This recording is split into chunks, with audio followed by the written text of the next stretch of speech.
આરસ શિવ રે લોક માંથી આવ્યો. આરસ શિવ રે લોક માંથી આવ્યો. કીધો ભક્ત હૃદય માહી વાસ ભાઈ રે રસ સીધો ભક્ત માહી વાસ ભાઈ રે રસ ભાઈ રે રસ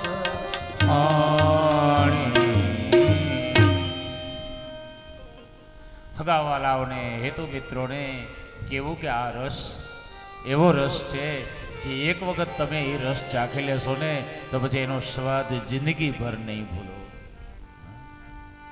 એક વખત સાચા અર્થમાં શિવ કથા રસને જો જીવ ચાખે છે ને તો એના સ્વાદને પછી જીવનભર એ ભૂલતો નથી. કારણ કે શ્રીમદ શિવ પુરાણ રસપાનાય ચાદરા આયાત વરમ ભવત્યશ્ચ કૃપયા પ્રેમ તત્પરા. છઠ્ઠા અધ્યાયનો 9મો શ્લોક છે. શ્રીમદ શિવ પુરાણાહમ રસપાનાય ચાદરા. આ રસ પીવા જેવો છે બાપ. શિવ કથાને રસ કહેલો છે. આ રસાયણ છે, જીવન મુક્તિનું રસાયણ છે.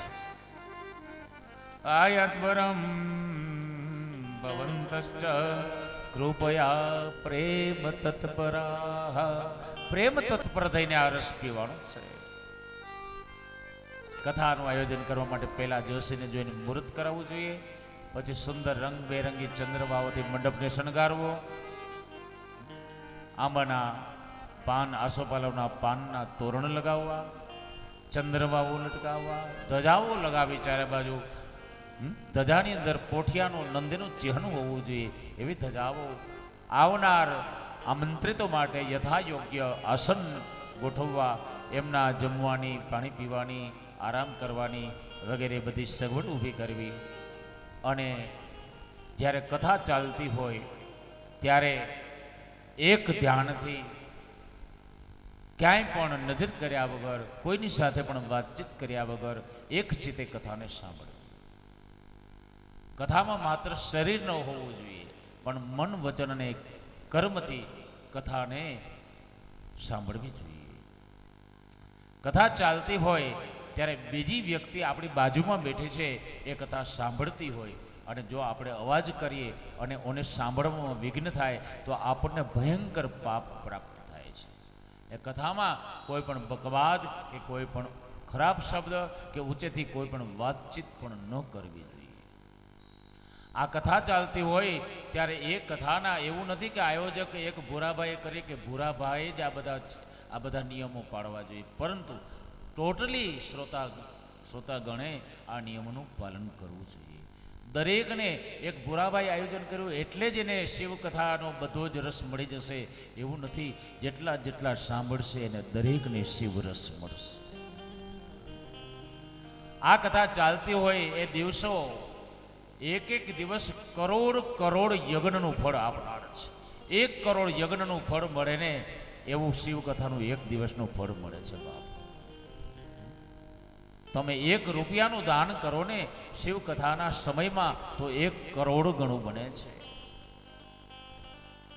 અને 1 પાપ કરો છો શિવકથાના દિવસોમાં તો 1 કરોડ ગણું થાય છે. એ પણ એટલે સાવધાન કરે છે સુખજી મહારાજ કે દોષ થાય એવું કોઈ પણ વર્તન નહીં કરવું.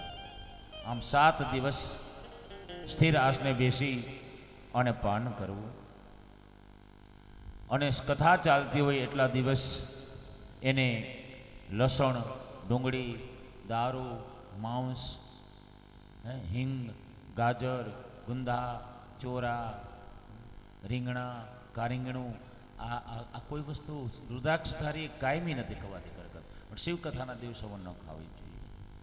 પણ એ બધું કંઈ છોડી શકાય એમ નથી. ડુંગળી લસણ ન ખાવા, ડુંગળી લસણ ન ખાવા.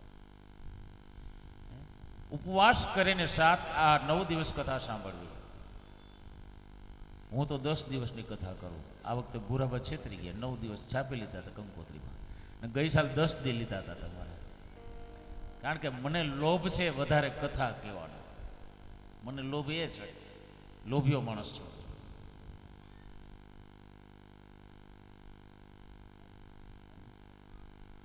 નવ દિવસ કથાના જે છે ઉપવાસ કરવાનો,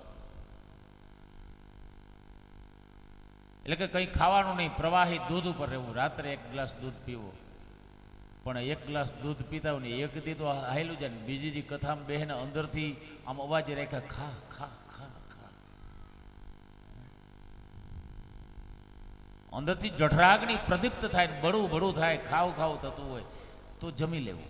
એક વખત જમીને આ કથાને સાંભળવી.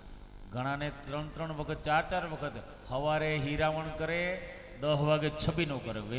વૈષ્ણવ હોય ને એ નાસ્તાને છબીનો કહે. 10 વાગે છબીનો કરે, પછી બપોરે બપોરા કરે. ગામડામાં બપોરા, બીજા કંઈ લંચ કહેતા હોય કે જે કહેતા હોય તે. હું તો અભણ માણસ છું, ભણેલો નથી, એટલે બહુ ખબર ન પડે એમ હું બોલવું એમ. પછી વળી 5 વાગે રોંઢળીઓ કરે. રોંઢળીઓ અમારે એક બાપા રોંઢળીઓ કરવા બે ને તે બાજરાના 3 ચકેડા જોઈએ રોંઢળિયામાં. અને બજારમાં જાય ને તો એની એક દી એને 150 નાગરવેલના પાનનો નાસ્તો કર્યો હતો. હકીકત છે. અને રાત્રે જમીને એ વ્યારા કહેવાય. સવારે હીરામણ, 10 વાગે વળી નાસ્તો, બપોરે જમવાનું, અને વળી રોંઢે જમવાનું, થોડો ઘણો હળવો નાસ્તો, અને રાત્રે 4-5 વખત જમતા હોય. એ એક વખત જમીને કેમ રહી શકે? એને એ જ યાદ આવ્યા કરે. ઘણાને દુકાન જ યાદ આવ્યા કરે, ઘણાને ઉકેડાનું સ્થળ યાદ આવ્યા કરે. આવે તો બપોરે જમવું ને સાંજે ફળ આહાર કરવો. ફરાળની ફળ આહાર, ફળ આહાર ને ફરાળમાં ફેર. ફળ આહાર એટલે કે એક કેળું, એક સફરજન, એક ચીકુ, ગમે તે એક વસ્તુ ખાવી. ફરાળનું તો હાંબાની ખીચડી હોય, આબુદાણાની ખીચડી હોય, રાજગરાની પૂરી હોય, રાજગરાનો શીરો હોય, ફરાળી કચોરી, ફરોળી જાંબુ. ને હવે તો ફરાળી કેટલી જાતનું નીકળું. લ્યો, અમારે ફરાળી રોટલા કરે. લે, આ બધું ફરાળી ફરાળી ફરાળી, એવું ફરાળી ન કરું. પણ છતાંય ફરાળ ન કરતા જો તકલીફ થતી હોય ને ખાવ ખાવ થતું હોય તો 2 વાર જમજો તમે. છૂટ 2 વાર જમતા કરતા એ જો યાદ આવતું હોય, શિવકથા ભૂલાઈ જતી હોય ને અંદરથી પોકાર આવતો હોય કે આજે હીરામણ નથી કર્યું તો હીરામણ કરીને આવજો, પણ કથા વ્યવસ્થિત સાંભળજો. સવારે જમજો, નાસ્તો કરજો પ્રેમથી. કારણ કે મારો બાપ એવો દયાળુ છે, ભગવાન શિવજી કોઈને બહુ બંધન કરતો જ નથી. ભગવાન શિવને કંઈ નિયમ લાગુ નથી પડતા, અને શિવના ભક્તને પણ કોઈ નિયમ લાગુ નથી પડતા. જમજો પ્રેમથી, આનંદથી. કોઈ આત્મા દુઃખી ન થાય એ ભગવાન શિવ ધ્યાન રાખે છે. અને ભગવાન શિવની વિશેષતા છે કે પોતાના ભક્તને થતા દુઃખને મારો બાપ જોઈ શકતો નથી, એટલે તો એનું નામ મહાદેવ છે, એટલે તો એનું નામ ભોળોનાથ છે. એ એમ કહે છે કે 3 વાર જમજો, પણ સ્થિર આસનથી બોલ્યા વગર, વાતો કર્યા વગર બસ શિવ કથા સાંભળજો. પછી બેસીને કથા સાંભળવી જોઈએ. તો એ ઘણા આમ ઊંઘ લેતા લેતા સજાગરીને કથા સાંભળી, છતાંય ઘણા ઝોલા ખાય. મને એ આશ્ચર્ય થાય કે ઝોલામાં તમે ખાઓ છો શું? ઘણા ઉધરસ ખાય, ઘણા છીકો ખાય. આ છીકોમાં તમે શું ખાઓ છો? ક્યારે વિચાર કર્યો છીકોમાં શું ખાઓ છો? ઉધરસ ખાય. ઘણાના છોકરા જુવાન થાય ને પછી હડકુલાય ખાય. છોકરાઓના છોકરાની વહુના ન ખાય. આમાં ખાવાનું શું છે? સ્થિર આસનથી આ એ આખી પછી આખો વિષય આખો ચેન્જ થઈ જાય. એટલે અત્યારે એ વિષયને અધૂરો છોડી દઈએ. પણ સ્થિર આસનથી શિવ કથાનું પાન કરવું, પોતે સ્વસ્થ હોય, કોઈ જાતની તકલીફ ન હોય, છતાં આમ પ્રમાદ કરી અને સૂતા સૂતા કથા સાંભળે ને એ બેન હોય ને તો જંગલમાં જંગલી બકરી થાય છે. અને ભાઈ હોય ને એ જો એ સૂતા સૂતા કથાને સાંભળે ને તો જંગલમાં ઝેરી ઝાડ થાય છે. ઝેરી ઝાડ, ઝેરી વૃક્ષ. એટલે શક્ય એટલા નિયમો પાડી અને ભગવાન શિવની કથા 9 દિવસ સુધી સાંભળવી. આમ એ શિવ મહાપુરાણનો મહિમા કયો અને ત્યારબાદ શિવકથાનો પહેલો શ્લોક છે, પહેલી સંહિતા છે. પહેલી સંહિતાના પહેલા શ્લોકની અંદર ભગવાન વ્યાસજી લખે છે કે સૌનકાદી મુનિઓએ સ્તુતિજીને આ બધું સાંભળીને પ્રશ્નો કર્યા છે. એ વાત પૂછી છે, કઈ છે, લખી છે. આધંત મંગલમ જાત સમાન ભાવ માર્યમ તમે સંમજરામરયાત્મ દેવમ પંચાનનમ પ્રબલ પંચ વિનોદશીલમ સંભાવયે મનસી શંકર અંબિકેશમ. આધંત મંગલમ જાત સમાન ભાવ માર્યમ તમે સંવજરામર યાત્મદેવમ. મંગલાચરણ કર્યું છે ભગવાન વ્યાસજીએ શિવકથાનું. હવે શિવકથા આપણે હવે ચાલુ કરીએ છીએ